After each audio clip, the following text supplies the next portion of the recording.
we move on, I'd like to introduce for historical context Miss Johanna Yaun. Johnny Yaun.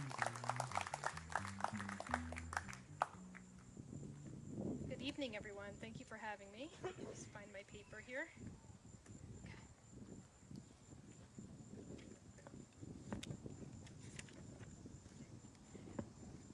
150 years ago today, Frederick Douglass led a march through Newburgh that passed along this street. 4,000 people gathered to walk the loop, a victory lap, so to speak, up Washington Street and down Broadway to celebrate the ratification of the 15th Amendment. The year was 1870, and the ratification of this Voting Rights Amendment was a high mark in the accomplishments of the Reconstruction period in the aftermath of the Civil War. Frederick Douglass, the great orator and anti-slavery activist, traveled to several cities to greet crowds and mark the occasion with speeches and marches throughout the year. But Douglass's choice to visit Newburgh was no accident. He had been invited by leaders of the AME Zion Church, right over there in the distance, particularly the Alsdorf family, who were prominent in local society as dance and music instructors. But dating back before the Civil War, and even decades earlier to when slavery was gradually abolished from New York State, an activist community had grown up around the AME Zion Church, and the Alsdorfs had been at the center of advocating for civil and political rights, helping to establish opportunities and create a sense of community for the formerly enslaved. And as if that were not challenging enough, in 1850, the Fugitive Slave Act had been passed, requiring individuals in free states to turn runaways over to federal marshals and bounty hunters. Thousands of frightened fugitives fled to the Canadian border. They were no longer safe, even if they had established themselves for years in northern cities like ours. This directly affected the community that had rooted itself here around the AME Zion Church in Newburgh. I will share a short story from Roger A. King's book, The Silent Rebellion.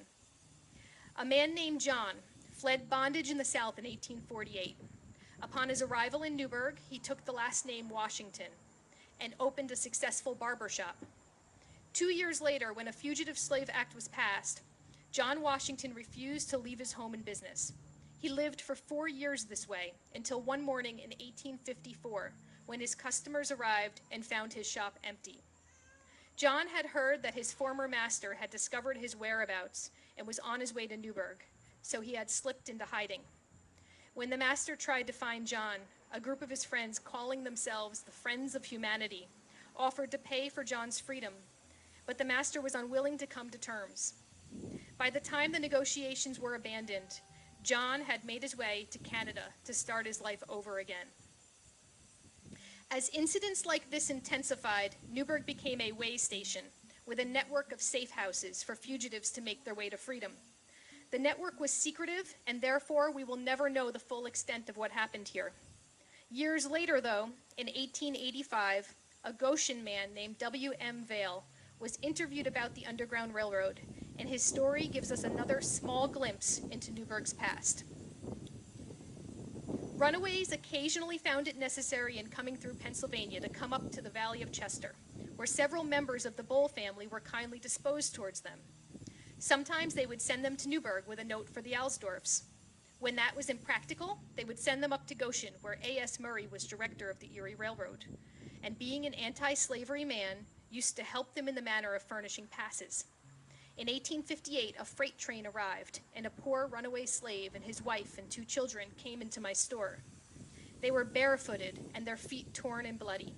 They were from Maryland, and a U.S. Marshal was on their track. I hustled them into the cellar at once. It was filled with rubbish and afforded a good hiding place. Another train, a few minutes later, brought the owner and the U.S. Marshal. I told them I knew nothing. I quietly pulled a wire, communicating with a bell, to the office just over the store, and Dr. Graham came and helped me out. Together, we successfully fooled the master and sent him off to Middletown. While they were gone, we drove the runaways to Newburgh, where they were sent on their way to Canada. Of course, Newburgh was affected by the outbreak of the Civil War, sending supplies and troops, including the famed 124th New York Infantry Regiment, known as the Orange Blossoms. The 124th mustered in right here at Washington's headquarters and went on to fight in many important battles, including Gettysburg. In this neighborhood, across the street, the AME Zion Church, a symbol of the anti-slavery movement, was attacked and vandalized twice during the war. The second of those attacks took place just hours before the Emancipation Proclamation went into effect in 1863. Although the Emancipation Proclamation was intended to abolish slavery, the legality of the decree was heavily debated. If you have seen the 2012 Spielberg film Lincoln, then you know about the urgency to ratify the 13th Amendment. Once the abolition of slavery and involuntary servitude was codified in the 13th Amendment, though, it was clear that Southern states were intent on depriving Black Americans their civil rights by enacting Jim Crow laws.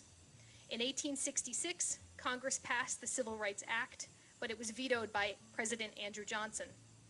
Therefore, it became necessary to require the Southern states to ratify the 14th Amendment as a condition of their readmittance to the Union. The 14th Amendment included the words, "No state shall," to specify that the same civil rights in the Bill of Rights must be extended to Black Americans without interference of local laws. It was this amendment, in a legal sense, that made us one national country as opposed to a confederation of states. But it was not enough to require that Black Americans have inherent civil rights. Frederick Douglass continued to advocate for what would become the third Reconstruction Amendment, the 15th Amendment, to ensure that Black men, not women yet, would have the primary political right, the right to vote. There is not enough time to continue, but it is enough to say now that although the 13th Amendment codified the right to freedom, the 14th Amendment codified the right to citizenship, and the 15th Amendment codified the right to democracy, those rights were challenged and denied time and time again through local ordinances, grandfather clauses, and poll taxes. It is not until the Brown v. Board of Education in 1954 and the Voting Rights Act of 1965 that these Reconstruction-era amendments were finally used as the foundation that they were intended to be. Today, 150 years later, we are still actively benefiting from Frederick Douglass's hard work and his fiery eloquence. He interpreted the Constitution to be fundamentally opposed to inequality. He had the hindsight to recognize that the idealism in Thomas Jefferson's "all men are created equal," and also the foresight to hold the country to those ideals by embedding them into our Constitution with undeniable legal clarity. And with that, I thank you for listening and encourage you to be like Frederick Douglass. Speak, march, and vote.